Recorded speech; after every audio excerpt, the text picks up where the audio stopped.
कई बिहार में नई गवर्नमेंट का गठन होने के बाद गवर्नमेंट बहुत ही मोटिवेशन के साथ तेजी से आगे बढ़ रही है। 11 new town CM Nitish Kumar का पटना दौरा करना।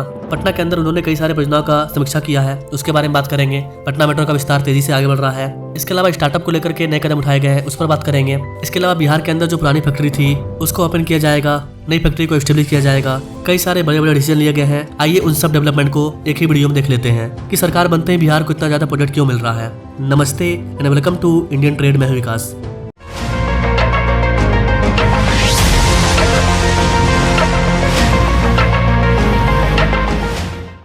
तो सबसे पहले बात करते हैं पटना की, क्योंकि नीतीश कुमार ने गवर्नमेंट बनाने के साथ ही पटना का दौरा किया और उन्होंने पटना में कई सारे मेगा परियोजनाओं का परीक्षण भी किया। इसके अलावा जिन परियोजनाओं पर डिले हो रहा है उनको तेजी से पूरा करने का निर्देश भी दिया है। इस दौरे में मुख्य रूप से पटना के अंदर बनने वाले प्रमुख सड़क, इसके अलावा नालियों के निर्माण स्थल पर ध्यान को केंद्रित किया गया है, जिनसे कि यातायात की समस्या को कम करने और शहर की जल निकासी व्यवस्था को बेहतर बनाने में महत्वपूर्ण भूमिका निभाने की उम्मीद है। शहर के अंदर जो मेन प्रॉब्लम होता है वो होता है ट्रैफिक का, और चूंकि पटना भी आज के टाइम में बड़ा शहर बनते जा रहा है तो पटना में भी ये प्रॉब्लम है। इन प्रॉब्लम को सॉल्व करने के लिए कई सारे अंडरग्राउंड परियोजनाओं पर भी काम किया जा रहा है। अपने निरीक्षण के दौरान नीतीश कुमार ने पटेल गोलंबर से इको पार्क के पश्चिम छोर तक और इको पार्क के पूर्वी छोर से अटल पथ तक एक सस्पेंटाइन नाले के किनारे अंडरग्राउंड जल निकासी संरचना के ऊपर बन रही 4 लेन की सड़क के निर्माण का जायजा लिया। अधिकारियों ने बताया कि इस वाले परियोजना में नाले को पक्का करके उस पर सड़क बनाना शामिल है, मतलब नालों को अंडरग्राउंड किया जा रहा है और नालों के ऊपर ही 4 लेन का सड़क को बनाया जा रहा है।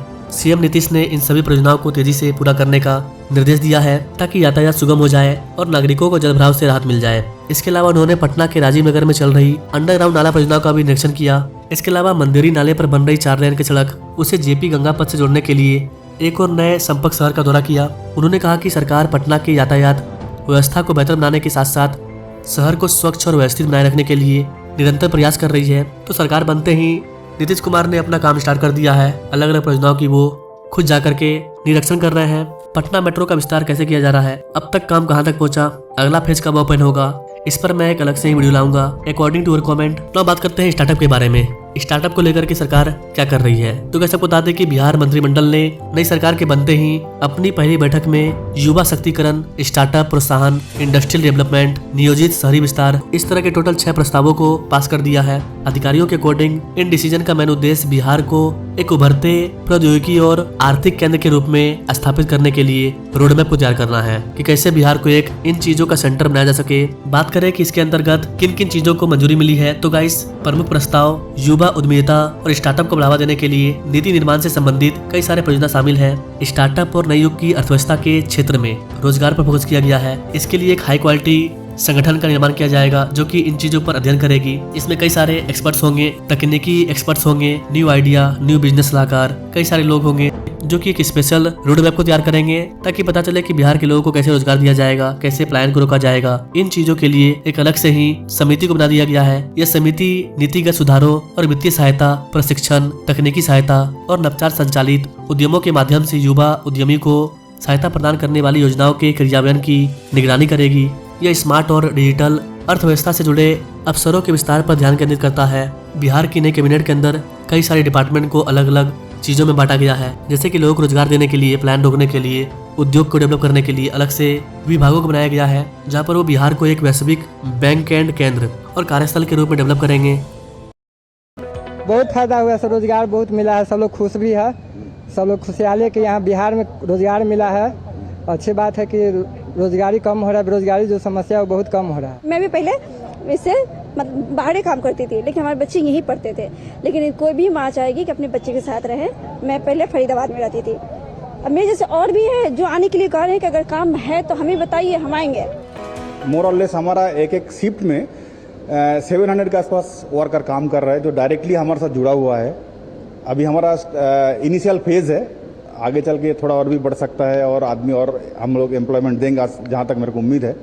सेकेंडली इंडायरेक्टली हमारा पास ये भी मान के तो जैसे हम लोग का सीबी बॉक्सेस वगैरह आता है, फ्लोर मिल से मैदा आ रहा है, वो भी इंडायरेक्टली मैन पावर अगर देखेंगे वहीं पे भी मोर और लेस 1000 के आसपास वहीं पे भी एम्प्लॉयमेंट जनरेट हुआ है।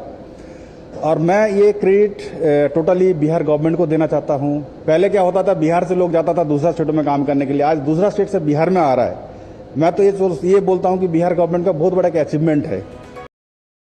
इसके अलावा IT, BPO, KPO, data processing, इसके अलावा कंटेंट मैनेजमेंट, इस तरह के कई सारे क्षेत्रों को बढ़ावा दिया जाएगा। इसके अलावा गाइस आपको बता दें कि बिहार भी अब बाकी राज्यों की तरह AI पर वर्क करेगा, AI को अपनाएगा।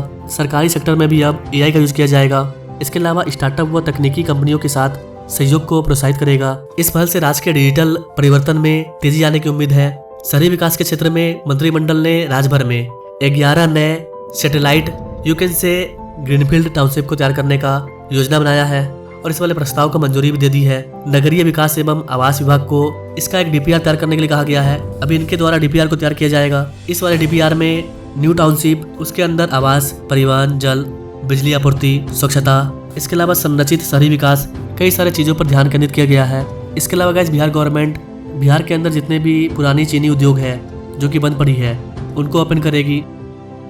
बिहार में 9 चीनी मिल बंद पड़े हैं और 25 चीनी मिल को खोलने की बात हुई है नए।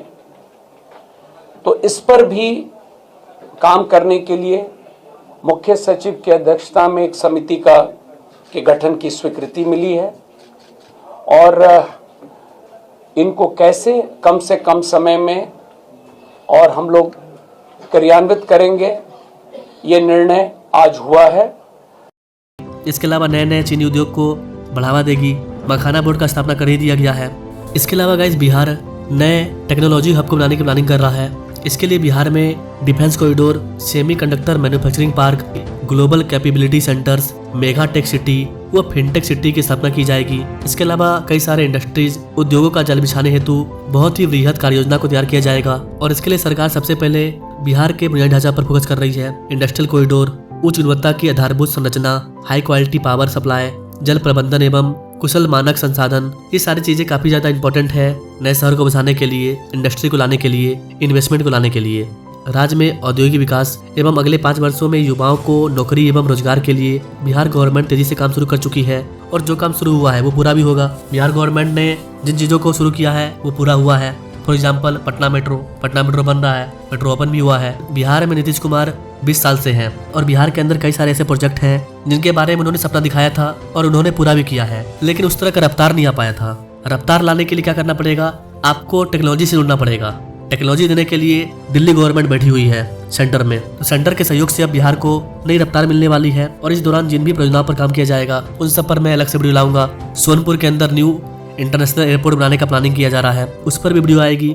सिल्लीगुड़ी एक्सप्रेसवे जो कि बिहार के 8 जिलों को फायदा पहुंचाएगी, इसको भी आगे बढ़ा दिया गया है, इस पर भी मैं अलग से वीडियो लाऊंगा। इसके अलावा जिन 11 न्यू सिटी के बारे में बात किया गया है, अभी उसका नाम सामने नहीं आया है। 1-2 नाम सामने आया है जैसे कि सीतामढ़ी, अभी उसका रिपोर्ट तैयार किया जा रहा है। जैसे ही रिपोर्ट तैयार हो जाएगा पता चलेगा कि बिहार के कौन से 11 शहरों के आसपास ग्रीनफील्ड सैटेलाइट टाउनशिप को बनाया जाएगा, तो उस पर भी मैं अलग से वीडियो ला दूंगा। तो अगर आप बिहार के डेवलपमेंट के बारे में जानना चाहते हैं, बिहार को विकसित बिहार बनाना चाहते हैं, तो आप हमारे चैनल को सेव कर लीजिए। इसके लिए आपको सिंपली बेल आइकन को दबा देना है ताकि बिहार का कोई भी डेवलपमेंट प्रोजेक्ट आए वो तुरंत आप तक पहुंच जाए और आपको भी पता हो कि बिहार किस तरह से बदल रहा है। जितने भी परियोजनाओं के बारे में मैंने बताया इन सब पर डिटेल में विस्तार से वीडियो आने वाली है, तो बेल आइकन को जो दबाइए। बाकी मिलते हैं अपने लोग अगले वीडियो में, तब तक के लिए जय हिंद।